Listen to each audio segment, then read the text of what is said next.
Hi hello, ഇന്നത്തെ എൻ്റെ video ഒരു അടിപൊളി മുതിരക്കറിയാണ്. വളരെ ടേസ്റ്റി ആയിട്ടുള്ള ഒരു നാടൻ സ്റ്റൈലിലുള്ള ഈ ഒരു മുതിരക്കറി എങ്ങനെ തയ്യാറാക്കുന്നതെന്ന് നോക്കാം.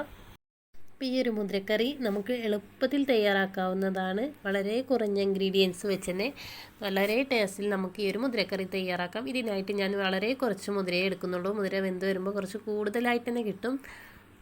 ഇനി ഇത് വേവിക്കുന്നതിന് മുമ്പ് നമുക്കൊന്ന് വറുത്ത് പൊടിച്ചെടുക്കണം.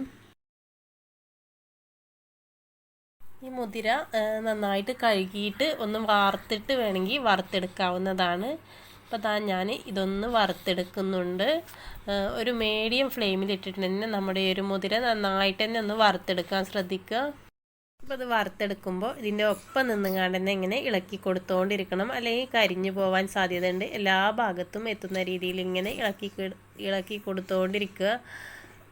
അപ്പോൾ ഈ ഒരു മുതിര ഏകദേശമൊക്കെ വേവായി വന്നിട്ടുണ്ട്. ഇതൊന്ന് പൊട്ടി വരുന്ന സമയമാണ് കേട്ടോ. ഇതിൻ്റെ വറുവായി എന്നറിയാം, ഇല്ലാതെ ഒന്ന് പൊട്ടി തുടങ്ങുന്ന ഒരു സമയം. പൊട്ടി തുടങ്ങി കുറച്ച് കഴിഞ്ഞേക്ക് നമുക്ക് ഫ്ലെയിം ഓഫാക്കാം. അപ്പോൾ നന്നായിട്ട് തന്നെ വറുവായിട്ടുണ്ട്. ഇനി ഇത് തീ ഓഫാക്കിയിട്ട് തന്നെ ചൂടാറിയതിന് ശേഷം ഒന്ന് പൊടിച്ചെടുക്കണം. അപ്പോൾ ഞാൻ മിക്സി ജാറിലേക്ക് ഇട്ട് കൊടുത്തിട്ടുണ്ട്. ഇതൊന്ന് പൊടിച്ചെടുക്കുക. നന്നായിട്ട് തന്നെ പൊടിഞ്ഞ് കിട്ടിയിട്ടുണ്ട്. മുതിര എപ്പോഴും കുറച്ചെടുക്കാൻ ശ്രദ്ധിക്കുക. നന്നായിട്ട് തന്നെ കൂടി വരുന്നുണ്ടോ, വെന്ത് വരുമ്പോൾ നന്നായിട്ട് തന്നെ ഉണ്ടാവും. കറിക്ക് അത്യാവശ്യമൊന്നും വേണ്ടല്ലോ കുറുക്കൊന്നും. അപ്പോൾ ആ കുറുക്കത്തിനനുസരിച്ച് നമുക്ക് എടുത്താൽ മതിയാകും മുതിര. ഇനി ഈ കറിയിലേക്ക് നമുക്ക് വേണ്ടത് ഒരു 2 തക്കാളിയാണ്. 2 വലിയ തക്കാളിയാണ് കേട്ടോ ഞാൻ എടുത്തിട്ടുള്ളത്. ഇതിലേക്ക് എരിവിനനുസരിച്ച് ഉള്ള നിങ്ങൾക്ക് മുളക് കൂടുതലോ കുറവൊക്കെ ചേർത്ത് കൊടുക്കാവുന്നതാണ്. പച്ചമുളക് വേണ്ടെങ്കിൽ ഇതിന് പകരം മുളക് പൊടി ചേർത്ത് കൊടുത്താലും മതിയാകും. ഇതിലേക്ക് നമുക്ക് ആവശ്യത്തിനുള്ള ഉപ്പ് ചേർത്ത് കൊടുക്കാം. അപ്പോൾ എൻ്റെ കയ്യിലുള്ള മുളക് എരിവില്ലാത്തത് കൊണ്ടാണ് ഞാൻ കൂടുതലായിട്ട് തന്നെ പച്ചമുളക് ചേർത്ത് കൊടുക്കുന്നത്. ഇതിലേക്കൊരു 1/2 സ്പൂണ് മഞ്ഞൾപ്പൊടി കൂടി ചേർത്ത് കൊടുക്കുന്നുണ്ട്. അപ്പോൾ നിങ്ങളുടെ കയ്യിൽ വലിയ ജീരകത്തിൻ്റെ പൊടിയാണെങ്കിൽ ഈ ഒരു സമയത്ത് തന്നെ ഒരു 1/2 സ്പൂണ് വലിയ ജീരകത്തിൻ്റെ പൊടി കൂടി ചേർത്ത് കൊടുക്കാവുന്നതാണ്. ഇനി ഇതിലേക്കുള്ള തേങ്ങ ഞാൻ അരച്ച് വെച്ചിട്ടുണ്ടായിരുന്നു നേരത്തെ തന്നെ. അപ്പോൾ തേങ്ങയിലേക്ക് ഞാൻ ഒരു 2-3 അല്ലി ചെറിയ ഉള്ളി എടുത്തിട്ടുണ്ട്. അതുപോലെ തന്നെ വലിയ ജീരകം ഈ ഒരു തേങ്ങയുടെ കൂടെ തന്നെ അരച്ച് വെച്ചിട്ടുണ്ടായിരുന്നു. നന്നായിട്ട് തന്നെ അരച്ചെടുക്കണം കേട്ടോ. പേസ്റ്റ് ആക്കിയിട്ട് തന്നെ നമുക്ക് ഈ ഒരു തേങ്ങ അരച്ചെടുക്കാം. അതുപോലെ തന്നെ മുതിരയുടെ അളവ് നമ്മൾ തേങ്ങയൊക്കെ ചേർത്ത് കൊടുക്കുന്നതന്നെ നല്ല തിക്കായിട്ടില്ല കറി തന്നെ ആയിരിക്കും. അപ്പോൾ മുതിര അധികമൊന്നും ആവശ്യം ഉണ്ടാവില്ല. നന്നായിട്ട് തന്നെ പെരുകി വരുന്നുണ്ടോ മുതിര വെന്ത് വരുമ്പോൾ. അപ്പോൾ കൂടുതലായിട്ടുണ്ട് എടുക്കാതിരിക്കുക. അപ്പോൾ നമ്മുടെ ഈ ഒരു മുതിര പൊടിച്ചത് ഈ ഒരു തക്കാളിയും പച്ചമുളകൊക്കെ ഇട്ട് കൊടുത്ത് ഈ ഒരു കുക്കറിലേക്ക് തന്നെ ഇട്ട് കൊടുക്കുന്നുണ്ട്. ഇനി ഈ ഒരു പാത്രം ഒന്ന് ചുഴറ്റിയെടുക്കാം. ഇനി നമ്മുടെ ഒരു മുതിരക്കറി വെന്ത് വരാനുള്ള വെള്ളം നമ്മൾ ഇതിലേക്ക് ഒഴിച്ച് കൊടുക്കണം. അപ്പോൾ കുറച്ച് കൂടുതലായിട്ട് തന്നെ ഒഴിച്ച് കൊടുക്കാം കേട്ടോ. അത്യാവശ്യം പൊടിയായതല്ലേ, നന്നായിട്ട് തന്നെ അടി പിടിക്കാനുള്ള സാധ്യതയുണ്ട്. ആദ്യത്തെ വിസിൽ വരെ ഒരു ഹൈ ഫ്ലെയിമിലിട്ട് വേവിച്ചെടുക്കണം കേട്ടോ. വെള്ളം കുറച്ച് അത്യാവശ്യം കൂടുതലായിട്ട് തന്നെ ഒഴിച്ച് കൊടുക്കാൻ ശ്രദ്ധിക്കുക. ഞാൻ ഇതിലേക്ക് കളറിന് വേണ്ടിയിട്ട് കാശ്മീരി മുളക് പൊടിയാണ് ചേർത്ത് കൊടുക്കുന്നത്. നിങ്ങളുടെ കയ്യിലുള്ള സാധാരണ മുളക് പൊടി ചേർത്ത് കൊടുത്താലും മതിയാകും. ഇതിലേക്ക് ആവശ്യത്തിനുള്ള ഉപ്പ് കൂടി ചേർത്ത് കൊടുക്കാം. അപ്പോൾ വെള്ളത്തിൻ്റെ അളവ് കുറഞ്ഞു പോവാതിരിക്കാൻ ശ്രദ്ധിക്കുക, അടി പിടിക്കും. ഈ ഒരു മുതിര പൊടിച്ചതായതുകൊണ്ട് തന്നെ പെട്ടെന്ന് അടി പിടിക്കാനും കട്ട പിടിക്കാനും ഒക്കെ സാധ്യതയുണ്ട്. ആദ്യത്തെ വിസിൽ ഹൈ ഫ്ലെയിമിലും രണ്ടാമത്തെ വിസിൽ ലോ ഫ്ലെയിമിലിട്ടിട്ട് തന്നെ വേവിച്ചെടുക്കുക. കണ്ടോ, പൊടി വിരകി ആ ഒരു പരുവത്തിൽ കിട്ടിയിട്ടുണ്ട്. വെള്ളമൊക്കെ കറക്റ്റായിട്ട് തന്നെ കിട്ടിയിട്ടുണ്ട്.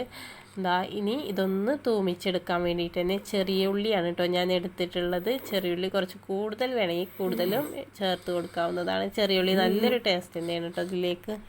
അപ്പോൾ വെളിച്ചെണ്ണ കുറച്ച് കൂടുതലായിട്ട് തന്നെ ഒഴിച്ച് കൊടുത്തിട്ടുണ്ട്. വെളിച്ചെണ്ണയുടെ ഒരു ടേസ്റ്റ് ഈ ഒരു കറിയിലേക്ക് നല്ലൊരു നാടൻ ടേസ്റ്റ് കിട്ടും.